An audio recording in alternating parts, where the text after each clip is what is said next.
We hear in our gospel this morning the account of the Transfiguration. And I think an interesting question we can ask is, why was it Moses and Elijah that appeared at the Transfiguration?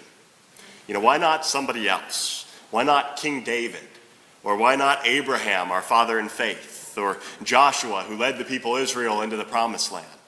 Why weren't any of them at the Transfiguration? And there's a number of different answers that I've heard, but the Catechism makes an interesting point, and this is in paragraph 2583. And it talks about how Moses and Elijah both went to Mount Sinai.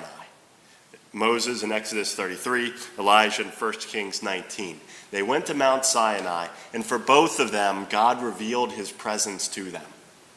With Moses, there was a pillar of fire that came down on the cloud, and, Moses entered into it and saw the presence of God. And Elijah, too, was able to see the presence of God.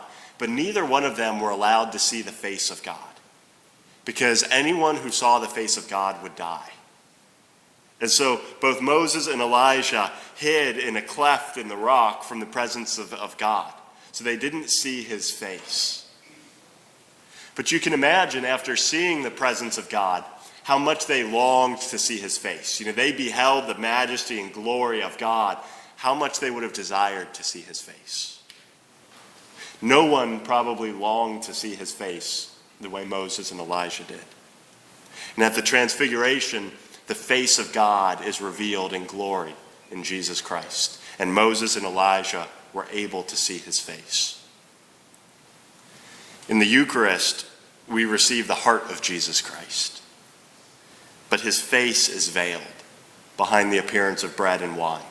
We cannot see his glory and his majesty in the Eucharist. It's only in the next life that the saints are able to see God face to face and see his glory and his majesty.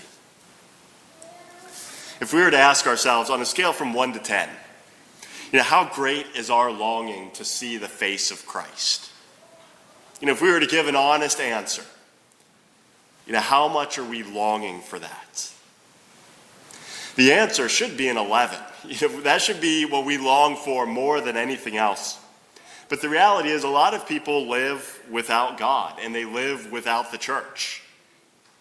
And how many families, even within our own parish, have drifted away from the faith and are no longer seeking Christ in a meaningful way?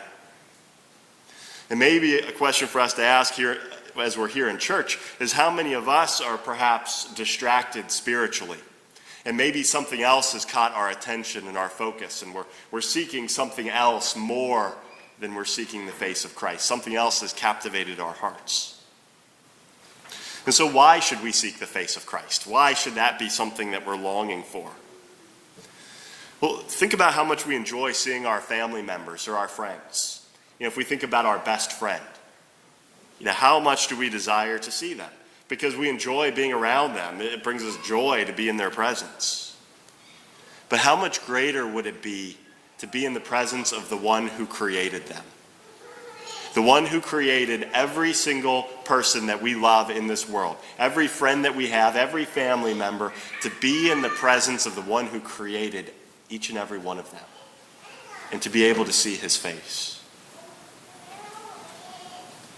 Imagine being in the presence of the one who created light itself and who brought the entire universe into existence. To be able to see him face to face. The one who brought us into existence and who sees every action that we've ever committed in our entire life and who sees the intention in our hearts behind every action. To see the eyes of mercy that have forgiven every sin that we've ever confessed in confession. And the eyes of justice. To see the face of Christ means that in his eyes we'll know the truth of our lives. We'll know at that moment who we truly are and who we were meant to be. And we'll know the truth of ourselves and the truth of all things. Going to school is important. Going to work is important. Doing our chores that we need to do every day, that's important. But how do those things compare with seeing the face of God? I think we all need to reflect deeply on that point, because that's what we were created for. We're created for the beatific vision, to look upon the face of the infinite God. And as we reflect upon that question, to orient our lives appropriately, keeping in mind the goal of every vocation and every state of life. Whatever our state of life is, whatever God has called us to, the ultimate goal is the same.